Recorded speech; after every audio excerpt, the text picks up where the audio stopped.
Mr. Okello, are you fine? Are you well? Are you okay? Yes, my lord. I'm fine. I'm fine. Yes, I'm okay. Okay. Mr. Mwaganya, let's have the witness on the stand. Who is cross-examining? Me, my lord. Okay. Mr. Net, that lady is going to ask you some questions. Please answer them to the best of your knowledge and ability. Mr. Net, it's a pity. You are the one who goes to the community and collects these children, so you knew them personally. We condone with you, and may God reward you for your effort to save them. How many staff do you have? 6. And on that day, 6 of them were around? Yes, madam.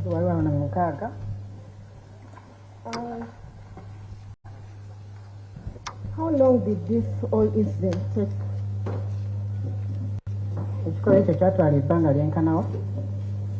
It was less than 15 minutes.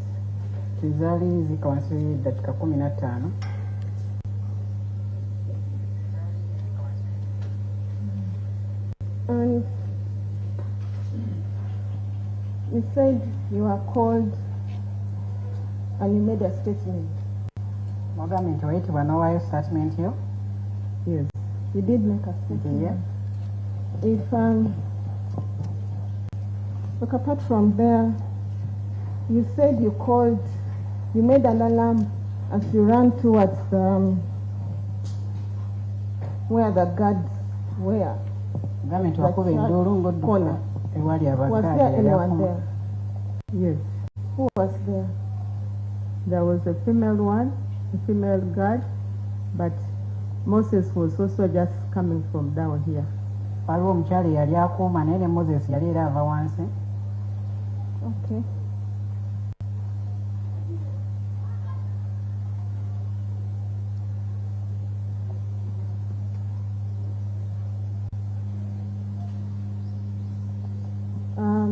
So you made a statement? Yes, a statement. And if they give you your statement, how would you know it? How would you know that this is my statement? I believe it bears my name. Your name.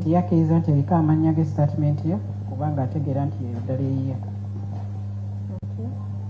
We pray for prosecution to give the witness.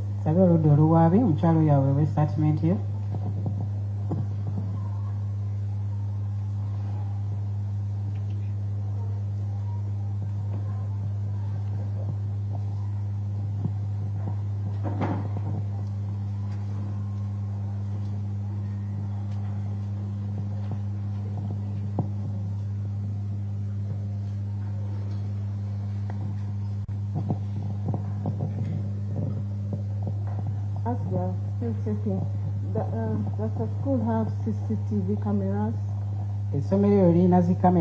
No. Nedda.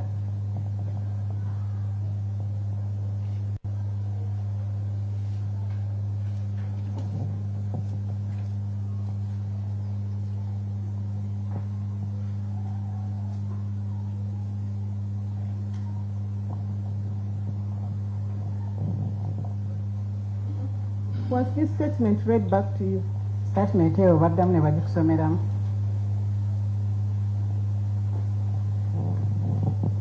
Yes. Dear. And I signed. You go to the last page of your statement. In a page your statement here. Where your signature is. What take Konoko? Count from the top to line 5.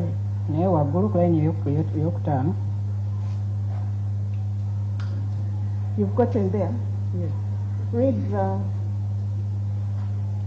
5th line. From down, from up? From up.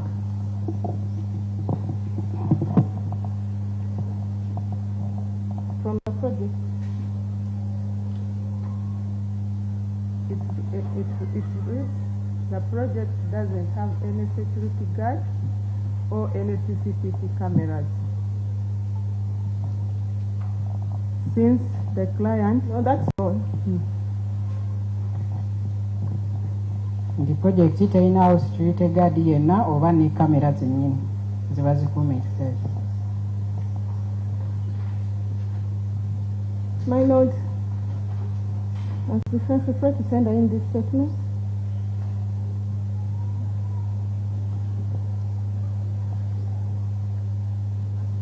Because the witness has been telling this honorable court that they are security guards.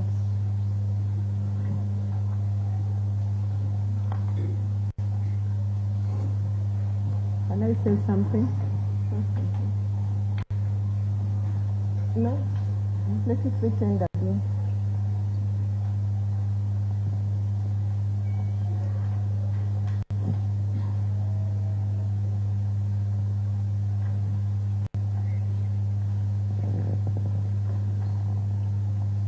But you right now to tender away the statement because the witness has been telling the court that the school has security guards. Yes. And in the statement she said there was no security guard.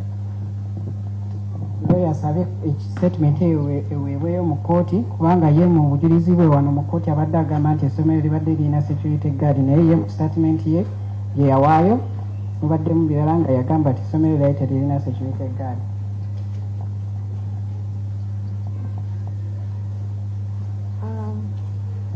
We hear from the prosecution.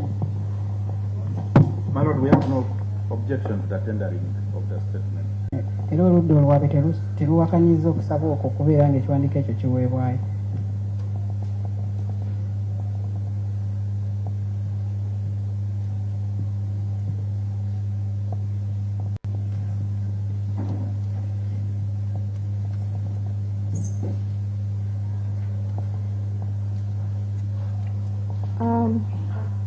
Miss Sarah, please let me first make a ruling on that.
Okay, the police statement of Annette Odong, PW7, which was recorded on the 2nd of April 2026, is hereby admitted as a defense exhibit and marked DEX1. Kooti ekkiriza ekiwandiiko ekyo oba statement eyakolebwa Annette Odong ng'ennaku z'omwezi 2 ogwokuna guno omwaka ng'era ye mujulizi ow'omusanvu ng'era kijja kubeera ekizibiti eky'abaloye ab'omusibe. Miss Annette, at the time of intervention, were you the first to intervene, or did you instruct Phoebe to intervene? Yegwe omuntu eyasooka okuba ng'otuuka oba ng'otuuka ku muntu oyo oba Phoebe gwe wamulagira okubeera ng'atuuka ku muntu oyo. I and Phoebe intervened at the same time. I didn't instruct her. That's all right. My lord, that's all.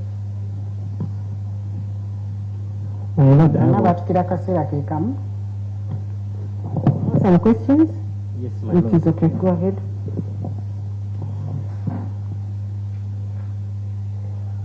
Annette, would I be right that this statement is self-recorded? Annette, yalibadde mutuufu kugamba nti statement eyo gwe kennyini yagyewandiikira. Which statement? The one on the police record. Eyo yennyini eri ku file ya police. We registered that. I registered it together with the police. Interviewed me, but what I can tell court at that time, as a human being, You first answer the question. I've said So yes. Were you the one writing it, or police was writing as you told the Yes, story? yes. The police was writing Yeah, as was yeah. interviewing me. The police wrote as she was asking me. Nti abapoliisi bennyini bwe bawandiika statement eyo nga bali bamubuuza ebibuuzo.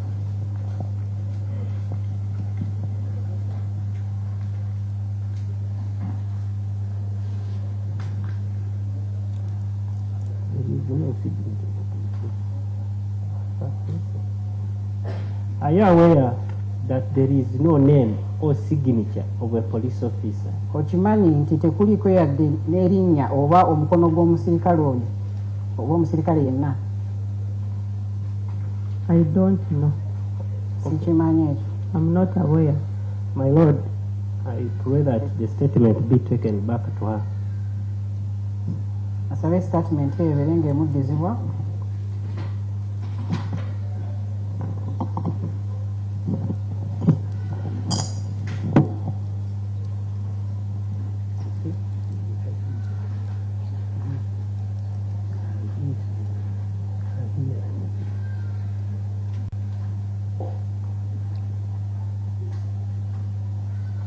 So, when you're on page 1, Tuli ku page esooka, have you seen your name and signature? olabyeko erinnya lyo n'omukono gwo?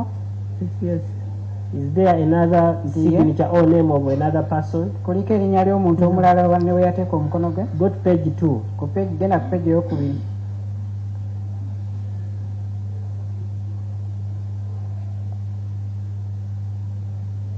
I don't see. I see only my name and signature. Ndaba ku On linnya lyange page lyokka 2, n'omukono gwange. you see your name and signature. Yes. No other person. Tekuliko muntu omulala.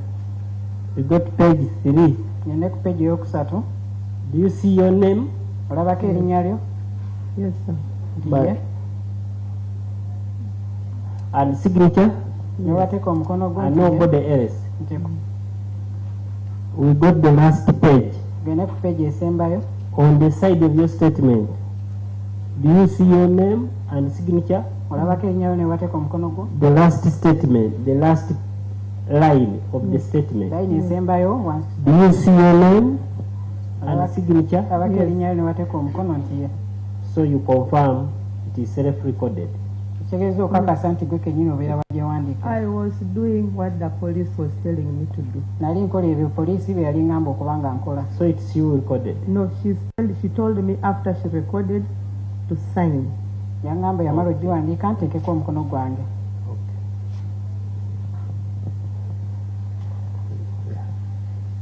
My lord, that's all. Okay, thank you. Any exam, Mr. Morgan?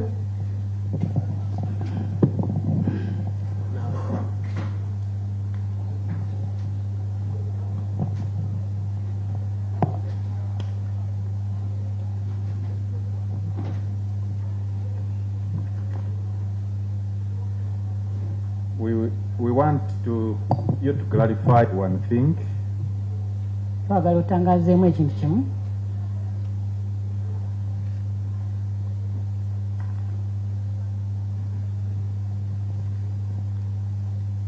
When asked by the lawyer, you said the place had a female guard and Moses was down. In your statement, you were clear that your school, the center has no camera and no police guard. So we want you to clarify, when you said there was a female guard and Moses was down, what exactly are you meaning? Twagala tutangaaze nti waliwo omukyali yali akomawo naye Moses ye yali kyemmanga oba wansi. Kiki obadde otegeeza ku ekyo? I was referring to the security because we have joint security of all this campus, and I was referring at the security at the main gate. Okay.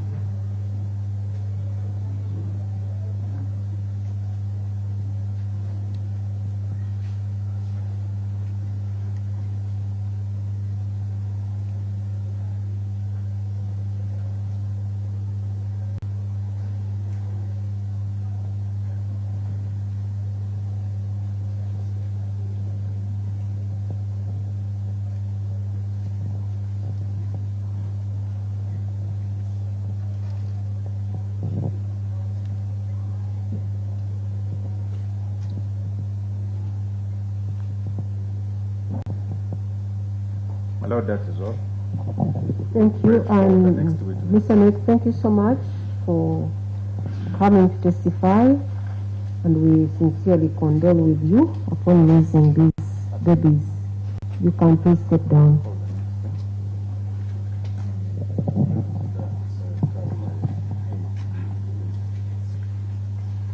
My Lord, as they call the next witness, the witness has a specific request to court.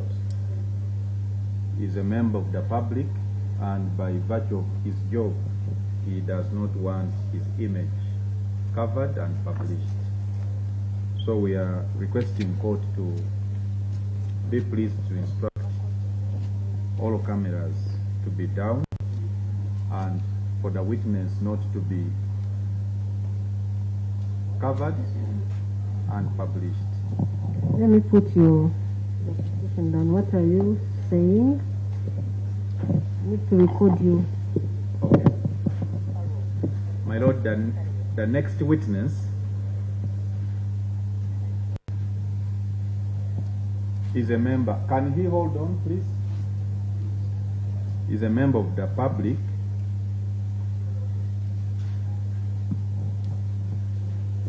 And he has expressed reservations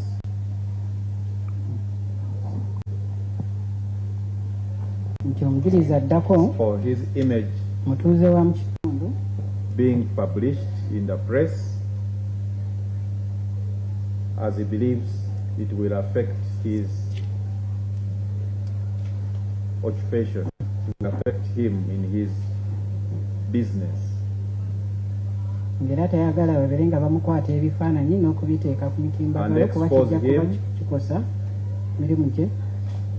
and compromise his security, in his opinion. My Lord, the witness requests that court orders that he should not be recorded on camera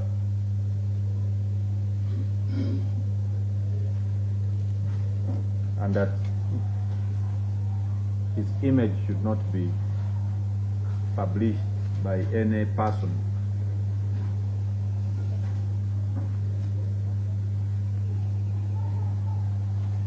For those concerns. Loma bya government yangedde n'asaba omujulizi oyo addako abeere nga takwatibwa muntu yenna oba kamera yonna n'okubeera nga n'ebifaananyi bye bibeera nga biteekebwayo ku mitimbagano olw'ensonga ezo z'abadde ez'obulamu bwe The defense, do you want to make any reply to that? My Lord, we have no objection to their request. ne babeera omusibe tebakiwakanyisa.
Okay, the application for the prosecution is hereby granted, and whereas the media present is allowed to record the evidence of the next witness, who is PW8, you are hereby prohibited from taking any photographs of him and or recording him on camera. Kote ekkiriza okusaba kw'oludda oluwaabi naye era n'egamba abamidde oba abakamera abaliwo wano mu kkooti basobola okulikodinga obujulizi obuliwo naye ye kennyini omujulizi oyo abeere nga takwatibwa bifaananyi bye n'okubiteekayo ku mitimba. Who is going to ensure that that is enforced? DIO, please.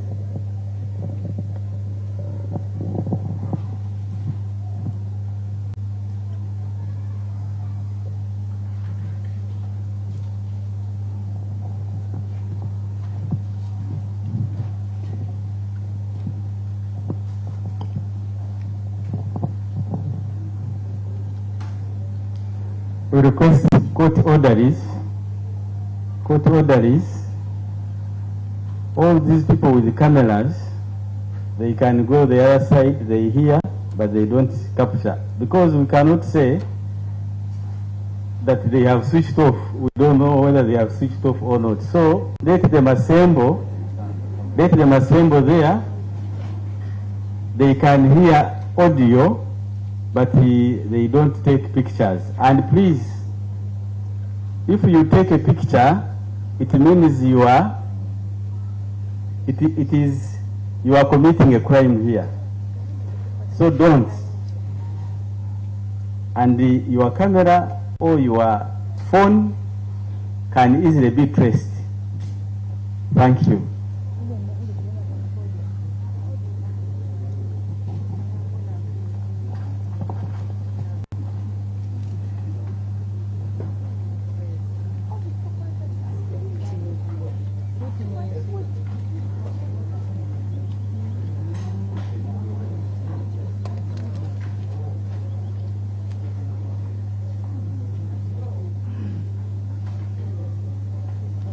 Security, please. Orderlies, I'm not seeing your presence here.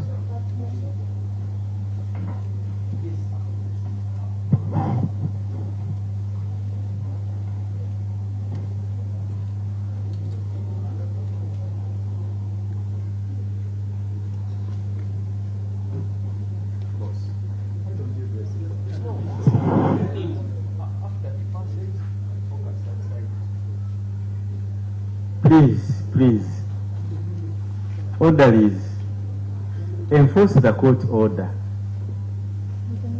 Okay?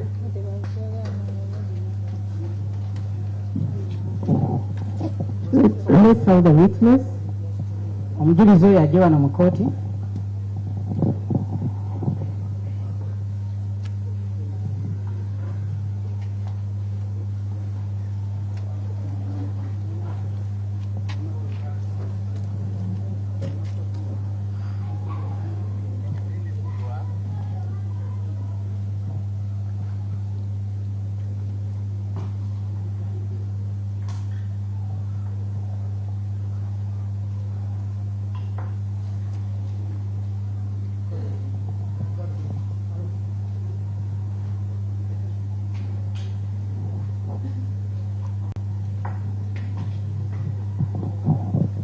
Good afternoon, sir.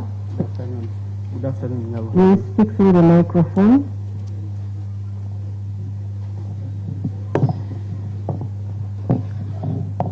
Could you please tell court your name? By the name is Hashim Juma.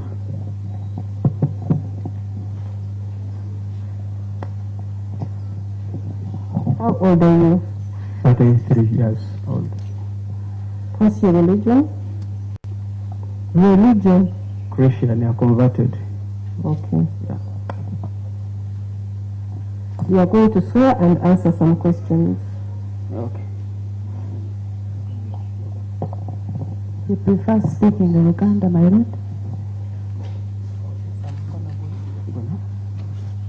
Ndayira mu linnya lya Katonda. Ndayira mu linnya lya Katonda. Obujulizi bwengenda kuwa mu kkooti. Obujulizi bwengenda kuwa mu kkooti. Ku musango guno. Ku musango guno. Bw'amazima. Bw'amazima. Awatali bulimba. Awatali bulimba. You say you are Mr. Hashim Juma? Yes, sir. 33 years.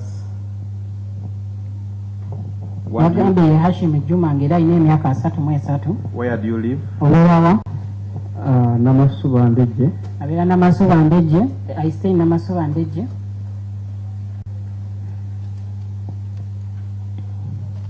And what do you do for a living? Okola mulimu ki? Transport. I work in transport. What do you mean? Ki kyotegeeza?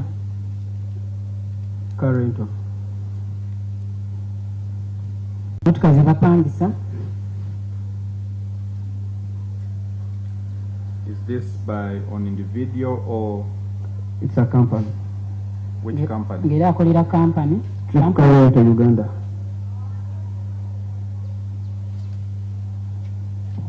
Repeat that. Company kyeyo. Trip. Yeah, Trip Car Rental Uganda. Ng'akolera company eyitibwa Trip. Current Uganda. Current Uganda. Yeah. So what do you do at Trip Car Rental? Bwe ki kyokola ku company eyo gy'ogamba eya Trip Car Rental? I'm one of the directors. Nti omu ku badirector ba company eyo. And what business does this Trip Car Rental do? Mirimu ki ddala company eyo eya Trip Car Rental gy'ekola? We hire out cars. Tupangisa emmotoka ezo. How do you do this? Ekikola etya ekyo? Through our online platforms. Nga tukozesa etimbagano.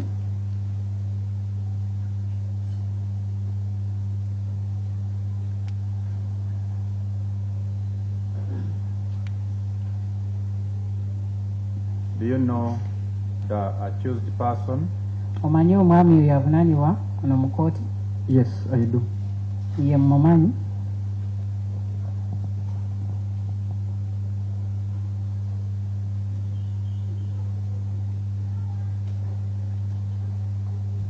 How do you know him? Ajja otya okumumanya? He contacted us via our WhatsApp number. Ayogera naffe ng'akozesa enamba yaffe emu ku ya WhatsApp. That is on our online platforms. Ngeri enamba eri ku mitimba gifeno gyaffe.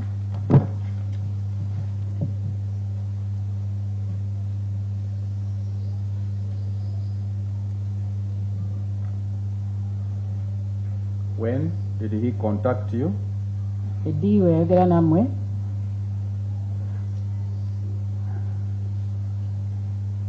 Where is the information? I see you pulling out your phone. Obaka oba When, if obuulidde you waakulabe need nga to request gyesime. anything, we can let court know. Oba olina kyoyagala okwogera tusobola okuwulira kooti. Yes, print out. No. Do you know when he contacted you? Osobola okumanya ddi omwami we yayogera nammwe? Out the phone. It was on 12th March. Zaali ng'ennaku z'omwezi 12 ogwokusatu. Which year? Mwaka ki? 2026. Omwaka gwa 2026. 2026.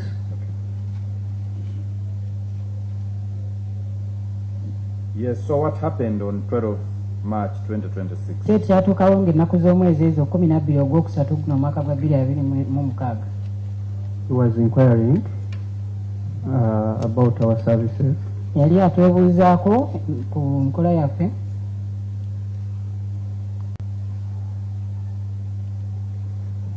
And how, under what platform? On what platform was he inquiring? Ng'ale mukuti kyogwe yali abuuzaako. Through WhatsApp. Yali akozesa nkola ya WhatsApp.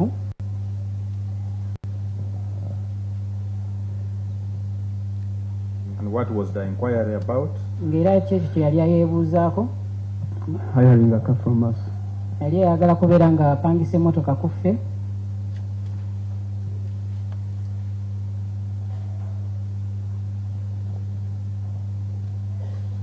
On On what line did he inquire from you? +1, the state's number. No, on your line first. Company number 07 431 43 706. Enamba eri 074 3 4 706. If I only get it right, 074 31 43 706. Correct. And which line was he using to communicate to your line? Ye yakozesa line ki okubeera nga ayogerezeganya nammwe ku line yo? American number. Yali akozesa enamba eya America.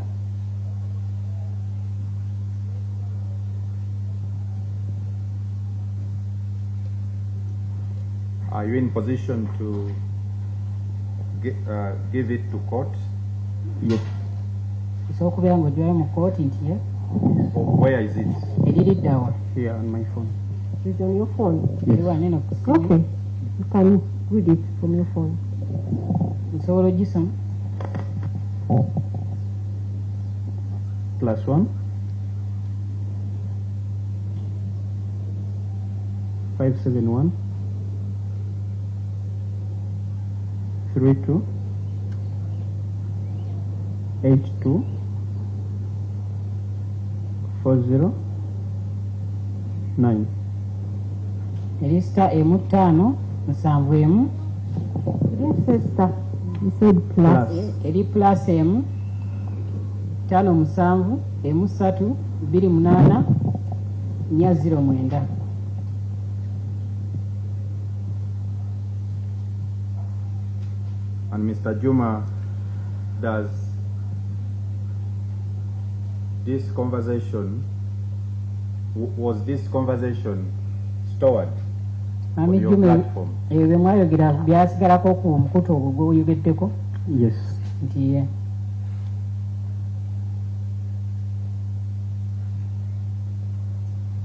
Are you able to take court through the details of what you communicated with the accused?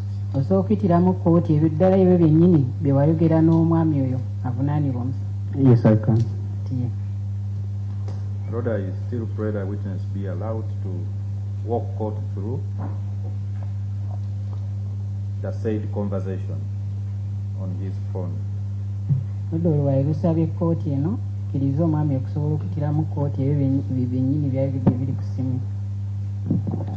Wasn't it extracted in putting some form?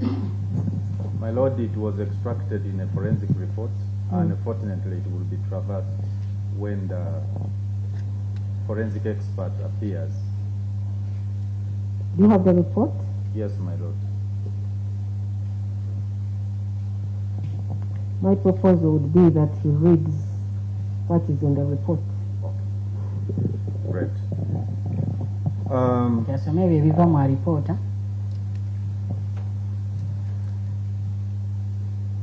So what followed, we shall come to the details of the conversation. Tujja kujja ku What ebyo bye followed mwayogerezeganya. after the inquiry on the 12th of March 2026?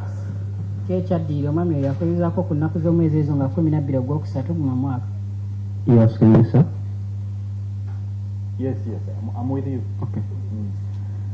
And Juma, if you feel like you want to sit down, please, you can sit. Juma, oba owulira oyagala kutuula osobola okutuula? Do you want to sit? No. Oyagala kutuula? Nedda. So Okello, From the 12th, yes. Okello wanted the next day on 13th. How did you know it was Okello? You have not told us. His number displays the names. Yajja okumanya nti yali Okello kubanga enamba eraga erinnya lye.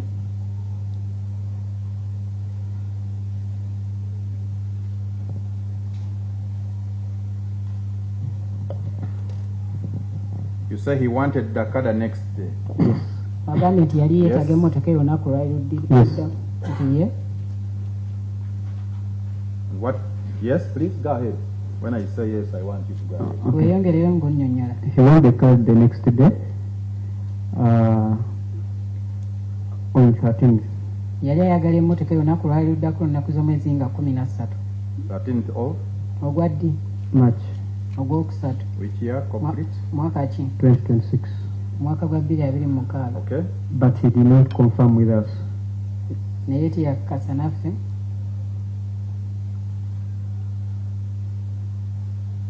Yes. On 13th,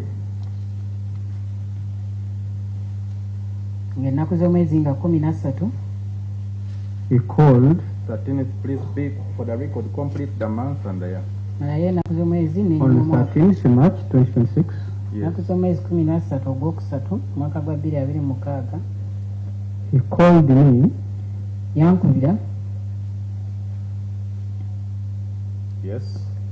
and he said he was already at a location. I told him Nangamba already ali mu kitundu. Naye namugamba where we are to meet and we twali tulina okusinkana hand over the car to him. mbere nga muwe emmotoka eyo. Okay. So, what location had you told him, and under what circumstances did you tell him the said location? Kyali kitundu ki ekyo kye mwali mukanyako okubeera nga musinkana? He asked me the location and I told him our offices are in Entebbe, but since he's coming from town, we can meet at Freedom City Mall. Namugamba nti ofiisi zaffe ziri Ntebe naye engeri gye yali aviira mu tawuni tusobola okusinkanira ku Freedom City.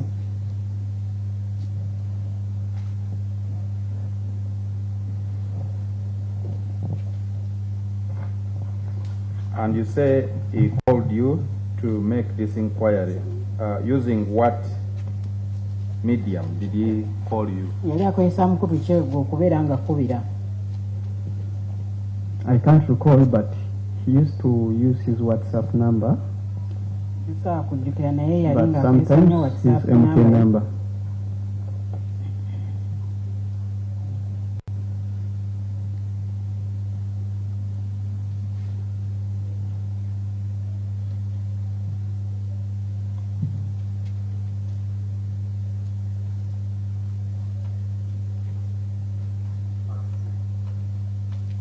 You say you would use either WhatsApp or MTN number. Yes. Yali akozesa You have enamba ya WhatsApp oba enamba ya MTN. the details of the MTN number that he would use.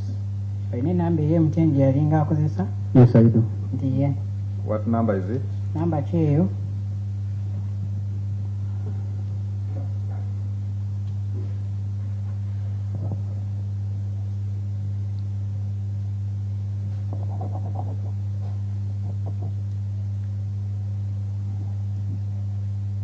It was 076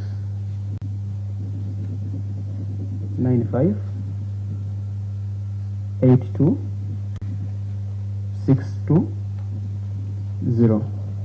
Yali 0769 58 26 n'ensembyayo 2. So proceed. He calls you and he says he was already at the venue. You had agreed. What followed? Since he had not confirmed his booking, bwe yali nga takakasizza bookinga kwe,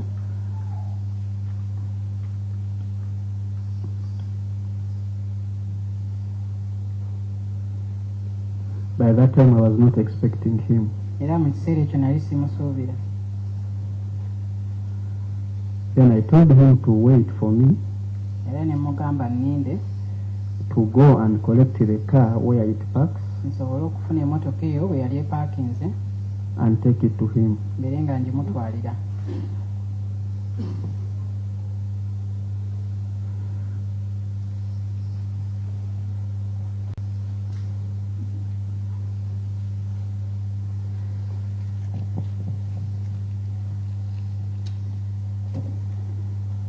Yes.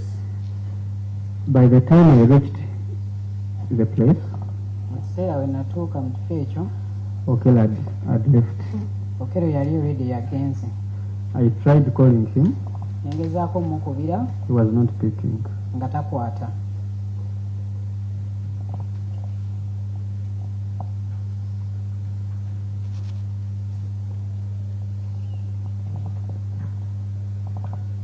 How long did it take you About set off, mobilize the car and go to the agreed venue? Kyakutwala ebbanga ekyokubeera ng'ofuna emmotoka eyo okutuuka paka mu kifo ekyo mwalimu akaani.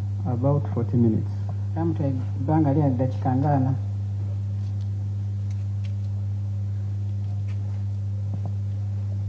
What followed? Kiki ekyaddirira? I didn't call Okello back. What followed? Saddamu kukubira Okello. Kiki ekyaddirira? Okello again texted me after some time. After some time in terms of what? Hours, days, weeks? Days. Oluvannyuma wali wayiseewo ennaku Okello yampeereza zi message. It was on, let me check. If you need to refer to your phone, I ask court. Okay. So that Oba court oyagala knows okubeera what- nga wejjukanya nga okukebera ku It is simu yo okay to osobola refer, omugamba but ye don't n'asaba take kooti. Okay. Yeah. If I ask a question that you need to refer, Yes. ask court. Okay. Okay. So after some days, are you in position to tell when? So okumanya lwali ddi nga wayiseewo ezo ennaku. It was on 31st. Please don't guess. If you have anywhere that information is, you- please let me Toteebereza naye know. oba olina obukakafu obwo beera ng'otegeeza. I'd request You are free to refer. Okay. I only want you to always tell court so that court knows that you want to refer to your phone. yes, I So request ogamba to kooti check. nti Please do.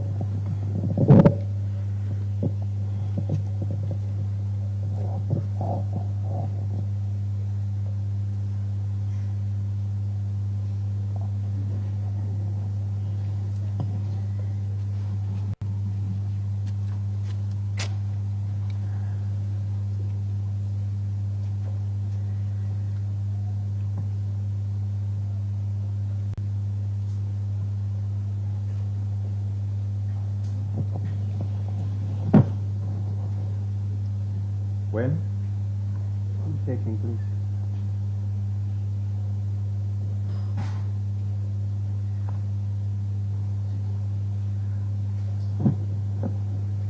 Okello wrote back to me on 14th 14th of? March 2026. Okello yaddamu That is the n'ampeereza. next day. Come again? That is the next day because we are on 13th. Lwali lunaku lwali luddirira kuba twadde ku nnaku z'omwezi nga 13. Yes.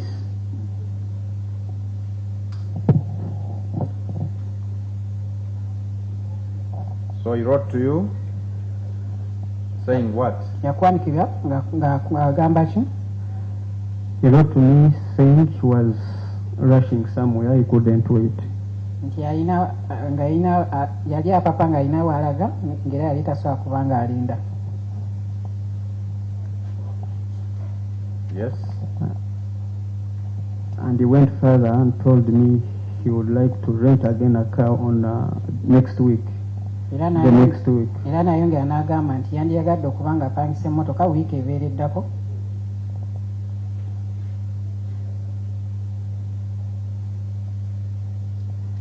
Yes. Then he came back to me on 31st. Bwe naakomawo ewange ng'ennaku z'omwezi 31. When you say he came back to me, what do you mean? Ogamba nti yakomawo ewo gy'oli ki ky'otegeeza? Some days passed without When you him. say he came back to me, how did he come back to you? Yakomawo ate ewo Through WhatsApp. ng'akozesa omutimbagano gwa WhatsApp. So what happened on 31st? Ki ekyatuukawo ku olunaku nga 31? He wrote to me Yampandiikira and he said he wanted to rent the car for 2 days. n'agamba ayagala okupangisa emmotoka nnaku 2, That was first and second. nnaku z'omwezi 1 n'ennaku z'omwezi nga 2. First and second of nga lumu n'ebbiri ogwadde March 2026. of, we are already on 31st March. tubadde olwedde ennaku z'omwezi nga 31 ogwokusatu. You say on 31st March, he wrote to you Yes.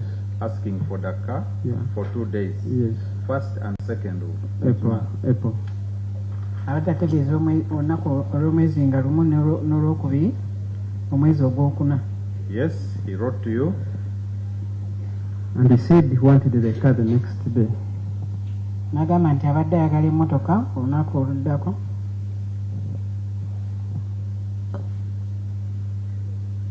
Yes.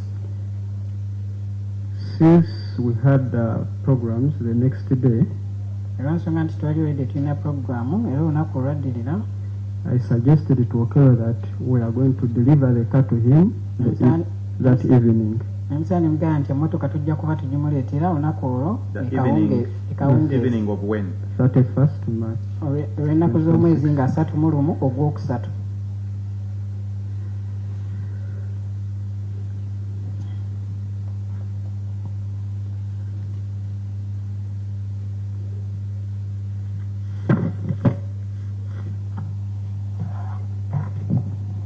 Yes. Okello accepted. Okello yakkiriza. Accepted. How did he accept? Yakkiriza atya? To deliver the car to him. How did he accept? How were you communicating? Via WhatsApp. Ali batuweziganya ku WhatsApp.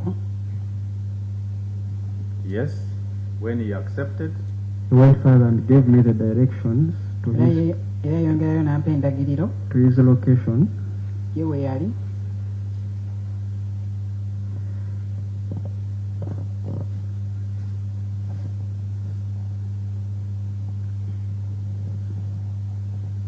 what direction did he give to you? Ndagiriro ekyezo ze yakuwa. He sent me a Google pin.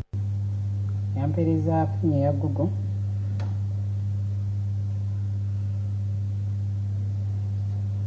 Yes. That led me straight to his location. Era yennyini gye nakozesa okubeera nga mutuukako.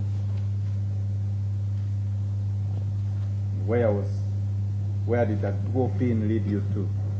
Chanja. Yamutusa paka Chanja. Chanja.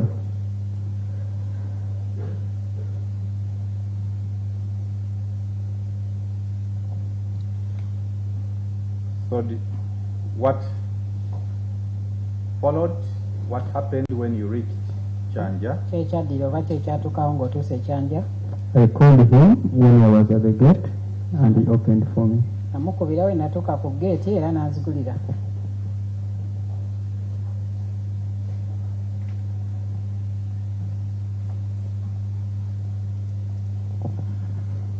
Around what time was this?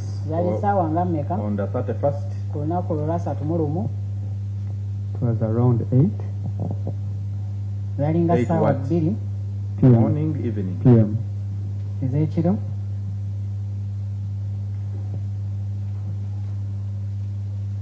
So you reach, you call him, he opens the gate for gate, you? Yes. Yes.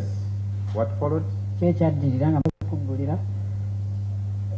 Okello took me to the shed since it was raining.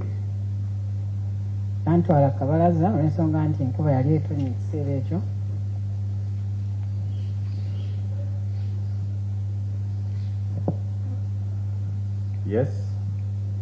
I requested Okello to give me his passport and driving license.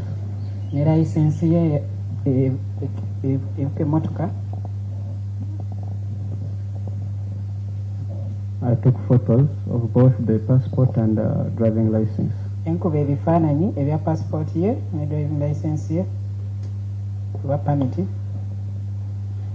What passport? What nationality? Passport was the passport? It was American passport.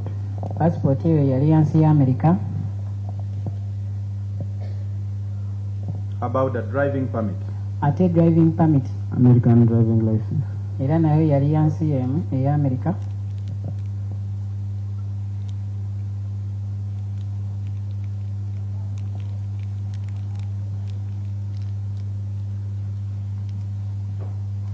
So by the time you are asking him on the veranda to provide you with these identifications, did he have them with him?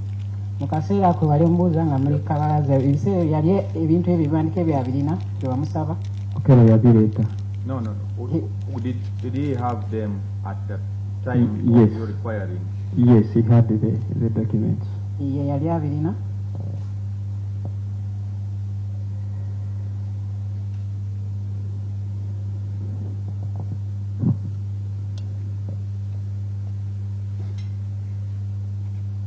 What followed? Kyekyaddira. I told Okello to proceed with payment. Ne ngamba Okello yeyongereyo n'okusasula.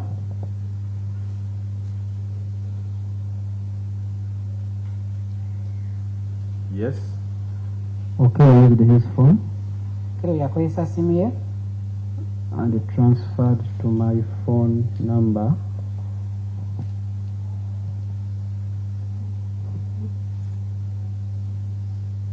era n'aweereza ssente ezo ku ssimu yange. that was 388,000 Ugandan shillings. Zaali emitwalo 388 esente ezaffe eza Uganda. 88,000 Ugandan shillings. Emitwalo 388 eza Uganda.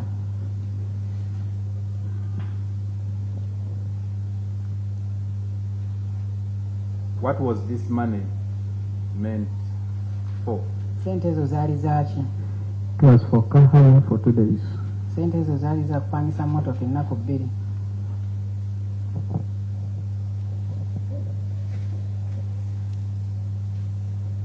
What followed? Kyekyaddira. I left the place Ne nvaawo ku kifo ekyo ne ŋŋenda after him making payments. ng'amaze okuba ng'asasula. Later, How did you leave?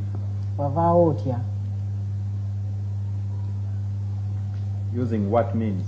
Okozesa ntambula ki? since it was raining, I walked a distance. Ensonga nti enkuba yali etonnya natambulako ka distance.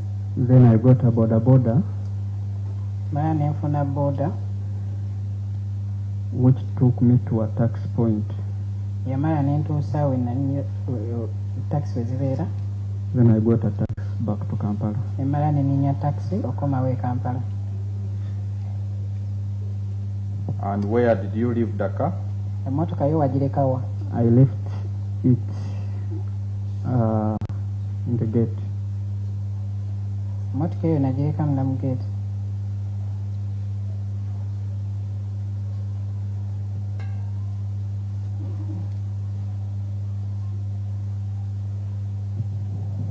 Do you know? What do you mean by you left it in the gate? In the gate. I left it inside the,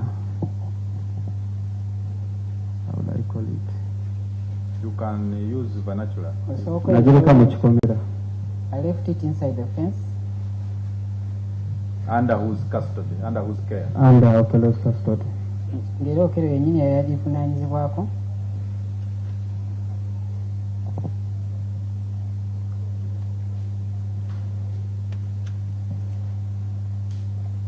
Do you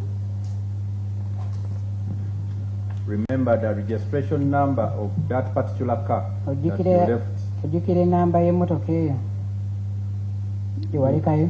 Yes. Nti ye. Can I check? My Lord, I request that he witness be allowed to write down the registration number. I've requested. Can I check? No, we are requesting that you just write it down. Asabye kooti enamba eyo y'emmotoka obeere ng'ogiwandiika ku lupapula naye nga togyogera. The court will just write it without you saying. Okay.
So you have left your car with Mr. Okello and you have gone back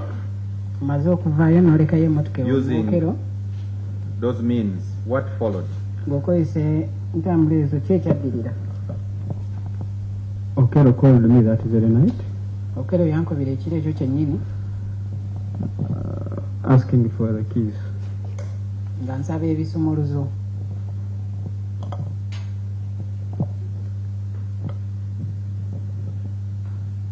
Where were the keys? I forgot to give him the keys.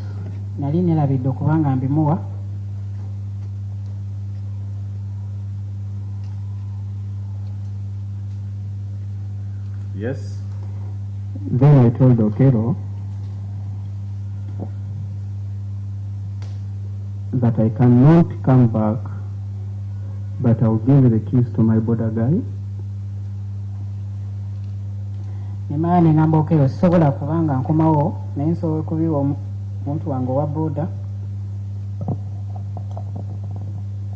To take the keys to him by 7 a.m. by the next day.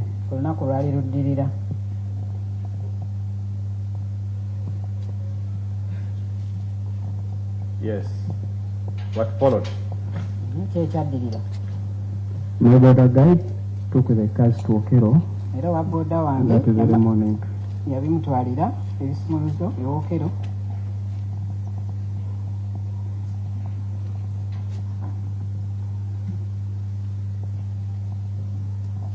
Yes.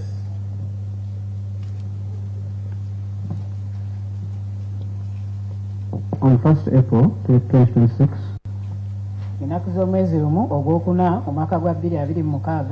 around 11, 1st April 2026, around 11 what? a.m. Just hold on.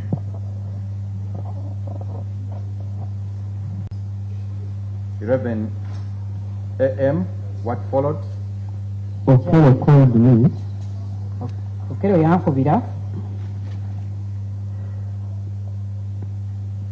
and he said the car had issues.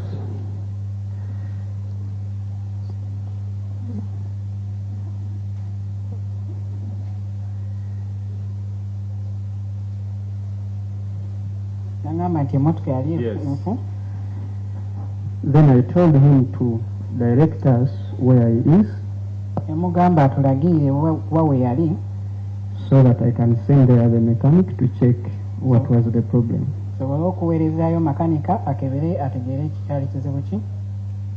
Yes.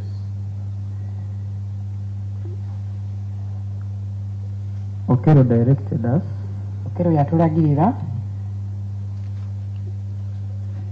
and I also gave the directions to the mechanic, and he came straight where Okello was.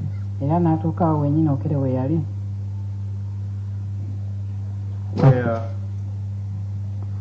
did he direct you?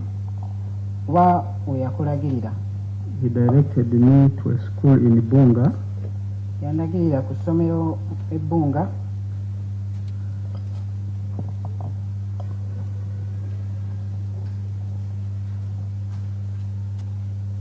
Do you still remember the particular school where he directed you?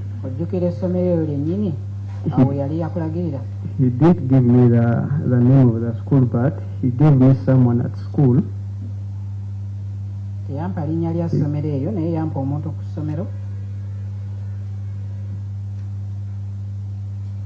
who directed the mechanic up to the school.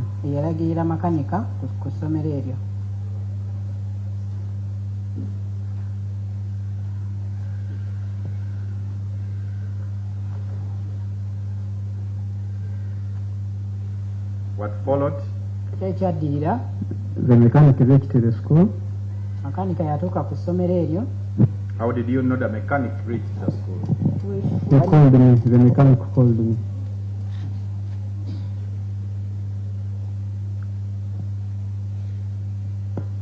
Prisons, is there anything you want to communicate to the court?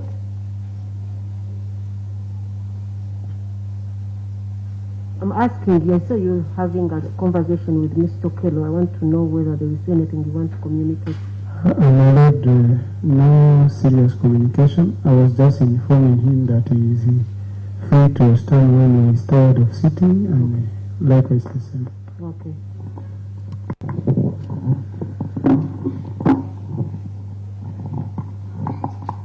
How did you know that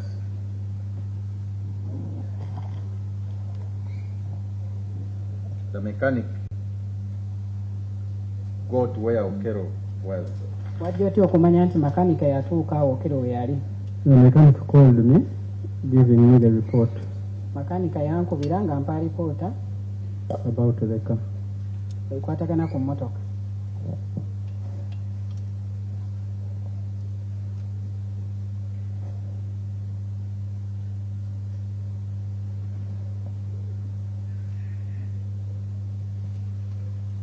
So what report did you get from the mechanic? Alipoota ki gye wafuna kuva ku makanika oyo? The mechanic told me the car had no serious issues. Makanika yangamba nti emmotoka teyalina buno bwali obw'amaanyi obwali, And he had sorted it out. era nti yali akitereezezza. Later they tested the car with Okello. You might can hold on a little bit. My Lord, from the defense side, our client is not doing well emotionally, so we're praying for a short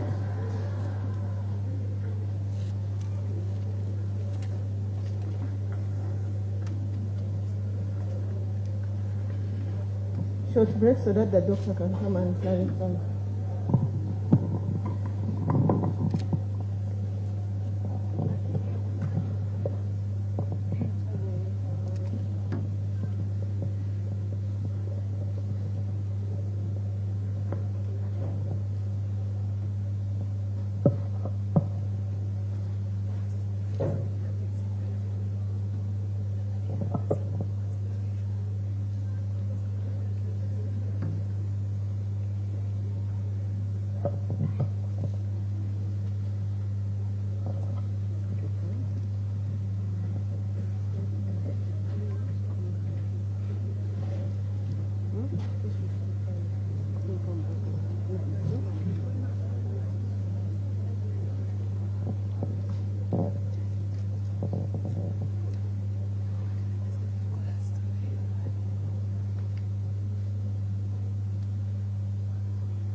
Okay, we are standing over this matter to 3:30 p.m. Kkooti egenda kuwummulamu era ejja kuddamu nga wayiseewo eddakiika 3 ku ssaawa 9 n'ekitundu.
naye nga gye bali.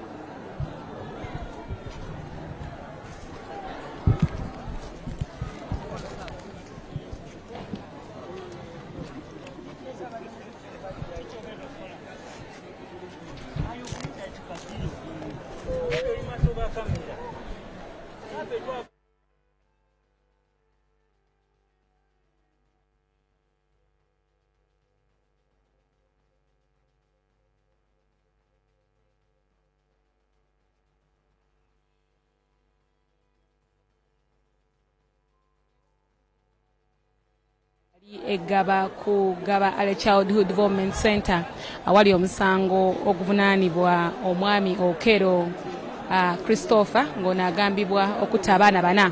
Mu kiseera kino emabega w'olaba wano we wali abantu okuva mu kitundu ky'Eggaba n'abalala abazze okulaba ebigenda mu maaso ku musango guno, wabula nga we twogerera abantu bano Ggaba balinga abaagala okuva mu mbeera olw'ensonga nti kkooti eyimirizaamu omusango ng'egenda komawo ku ssaawa 9:30.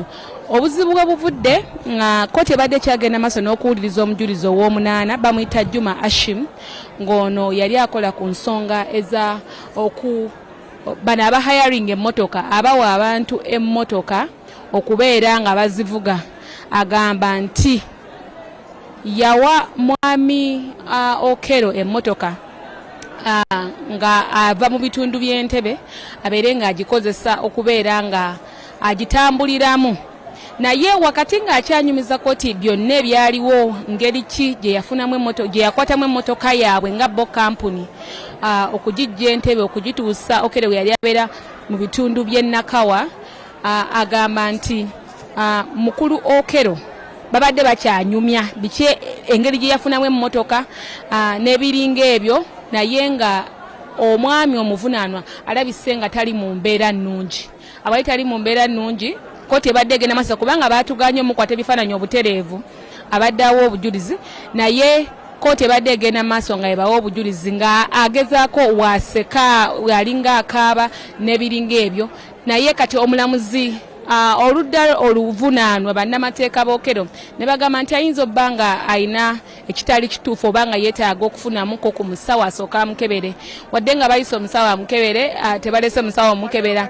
Oluvannyuma ennyo n'agamba asaba kkooti esooka ewummulemu kubanga ayinza obba omuntu waabwe tali bulungi, era nga omwami ono abadde agenda awo obujulizi nga nnyonnyola engeri gye yawaamu mukulu Okello emmotoka, naye nga Okello awulira obujulizi waalinga waseka alinga wakaaba tatereera bulungi, naye bwe bamubuuza ng'agamba ali bulungi, naye nga omusango gubadde gugenda maaso nga bawa obujulizi nga alinga atali bulungi, alinga aseka alinga akaaba wamwenya watunula wansi n'ebiringa ebyo. So oluvannyuma kkooti n'egamba nti kituufu basooke bamuwummuzeemu era nga kkooti egenda kuddamu oluvannyuma ku ssaawa 9:30 okubeera ng'etwala egenda no maaso n'omusango guno. Ono omujulizi abadde wa munaana, naye kyolaba emabega awo be bantu abalaga obutali bumativu bwabwe mbu lwaki bawummuza omusango olw'okuba nti omusibe agamba nti tawuliramu bulungi, era abasirikale bagezaako obbawooyawooya okulaba nga abazza mu nteeko, naye nga si kyangu nnyo nga bw'osobola okukirowoozaako.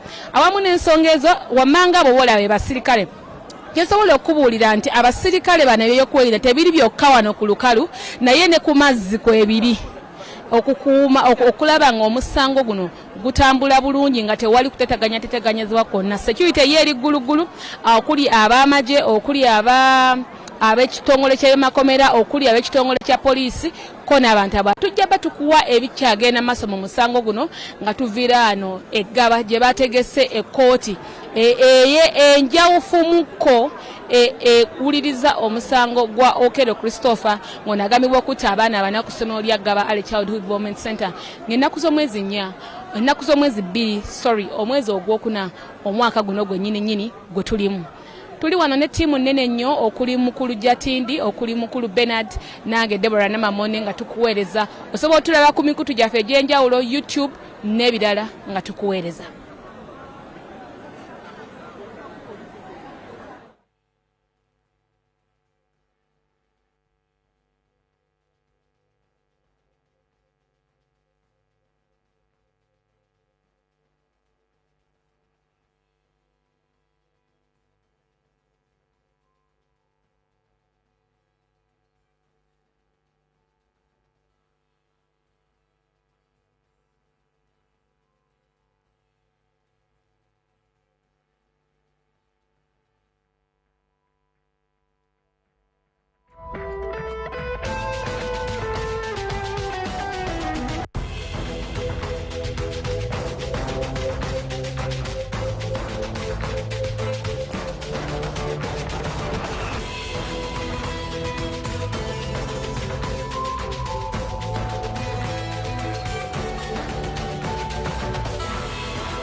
okukola dduyiro tekisobola kuba kya lubeerera. Okulya tekwewalika. Kikukaluubiriza okusala omugejjo. Jangu ogezeeko ne Gene Shikang L-carnitine chromium capsules ezikolebwa mu bimera wakati mu kunoonyereza kw'ekikugu. Kozesa capsules 3 zokka buli lunaku. Ebirungo ebirimu by'amaanyi nnyo mu kusala amasavu mu mubiri gwo. Naye lya emirundi 2 buli lunaku. Omubiri togukuluusanya. Okusala omugejjo kutandikirawo kati.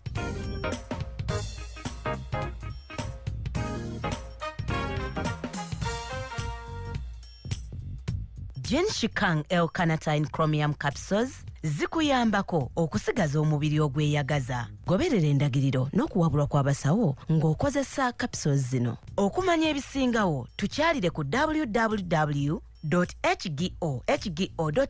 oba kuba essimu ku noti 8 noti asatu. PDM, changing lives. Okello Onesmus is a PDM beneficiary. But now he is able to sell an average of 5 sacks of beans at 30,000 Ugandan shillings each per harvest. He says this financial boost has transformed his life. PDM, when I got the money from the PDM, I used that money for renting, for purchasing seeds,